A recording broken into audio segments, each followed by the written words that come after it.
नमस्कार, स्वागत आहे तुमचे पिहू मॉमी किचनमध्ये. उद्या गुढीपाडवा आहे. तुम्हा सर्वांना गुढीपाडवा आणि नवीन वर्षाच्या हार्दिक शुभेच्छा. आज आपण गुढीपाडवा विशेष थाळी बनवत आहोत. चला तर मग सुरुवात करूया. तर सुरुवात गुडापासूनच करूया. इथे मी अर्धा लिटर श्रीखंड एका स्वच्छ कापडात बांधून घेतले आहे. त्यातले सर्व पाणी पिळून घ्यायचे आणि रात्रभर या प्रकारे त्याला बांधून ठेवायचे आहे. सकाळी असं छान चक्का दही तयार होईल. हे दही आपल्याला छान घोटून घ्यायचे आहे. याला सॉफ्ट टेक्स्चर येईपर्यंत घोटायचे आहे. यात पिठी साखर आणि वेलची पूड घालून याला छान सॉफ्ट टेक्स्चर, क्रीमी टेक्स्चर येईपर्यंत घोटायचे आहे. सॉफ्ट टेक्स्चर आलं की त्यात केशर दूध आणि ड्रायफ्रुट्सची पावडर टाकायची आहे.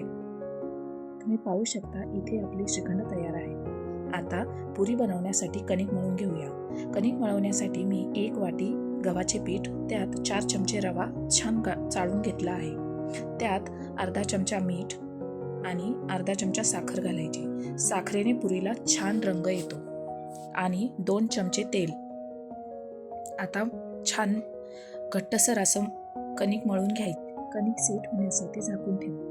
आता भाजीसाठी आपण बडीशोप, धने, जिरे आणि लाल मिरची बिना तेल टाकता तशीच भाजून घेऊया आणि त्याची मिक्सरमधून भरड काढून घेऊया.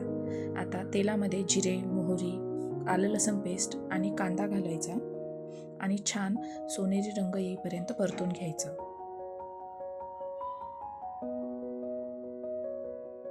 आता टोमॅटो घालायचा आणि त्याला छान परतून घ्यायचं.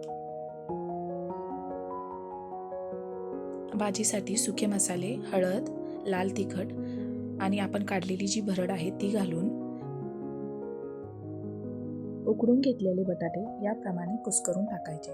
छान मिक्स करून घ्यायची भाजी आणि नंतर थोडा वेळ वाफवून घ्यायची. आता यात गरम पाणी घालून थोडा वेळ शिजू द्यायची. आता यामध्ये कसुरी मेथी हातावर क्रश करून छान मिक्स करून घ्यायची.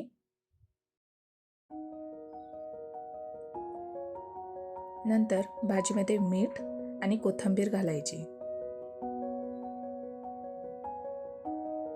मंद आचेवर 5 मिनिटं भाजी शिजू द्यायची. आता आपण मसाले भात बनवून घेऊ. त्यासाठी कुकरमध्ये तेल गरम होऊ द्यायचं. त्यात जिरे, मोहरी तडतडू द्यायची. नंतर कांदा घालून छान सोनेरी रंगावर परतून घ्यायचा. आलं लसूण पेस्ट घालायची, छान परतून घ्यायचं. नंतर बटाटे आणि वाटाणे घालून हे सगळं छान परतून घ्यायचं. काजूचे काप घालायचे. नंतर टोमॅटो, बारीक चिरलेला टोमॅटो घालायचा. हे सगळं छान मिक्स करून घ्यायचं. जास्त पण परतू नाही द्यायचं. आता यामध्ये आपण जी भाजीसाठी भरड काढली होती ती घालायची. नंतर हळद, लाल तिखट, गोडा मसाला, धने पावडर असे सुके मसाले घालून हे मसाले छान परतून घ्यायचे. आता यामध्ये आपण 2 वाट्या बासमती राईस घालायचा आणि 2 वाट्यांसाठी मी 4 वाटी पाणी घातलं आहे. कोथिंबीर आणि मीठ घालायचं. छान ढवळून कुकर बंद करून 3 शिटी होईपर्यंत गॅसवर ठेवायचं. मसाले भात होईपर्यंत आपण कोशिंबीर बनवून घेऊ. एका बाउलमध्ये 2 चमचे दही घेऊ. त्यात काकडी, टोमॅटो आणि कोथिंबीर घालून छान मिक्स करून घ्यायचं. आता यात थोडा चाट मसाला, मीठ आणि थोडं तिखट घालू आणि याला छान मिक्स करून घेऊ. आपली कोशिंबीर तयार आहे. आता पुऱ्या लाटण्याआधी पुऱ्यांचं कणिक छान मऊ करून घ्यायचं आणि या प्रकारे पुरी लाटून घ्यायची. तेल गरम झालं की पहिले आपण आपले पापड, कुरडई हे सगळं तळून घेऊया. इथे कुरडई, पापड तळून घ्यायचे आणि नंतर पुरी तळायला घ्यायची. पुऱ्या तळताना गॅस नेहमी हाय फ्लेमला ठेवायचा आणि पुरी खूप जास्त पातळ किंवा खूप जास्त जाड नाही ठेवायची, मध्यम आकारात ठेवायची.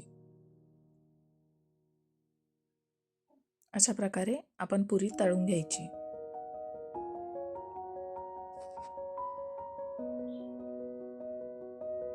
आपला मसाले भातही इकडे तयार आहे.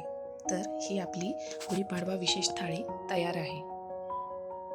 तुम्हीही नक्की ट्राय करा आणि व्हिडिओ आवडला असेल तर चॅनलला सबस्क्राईब करा. बाय.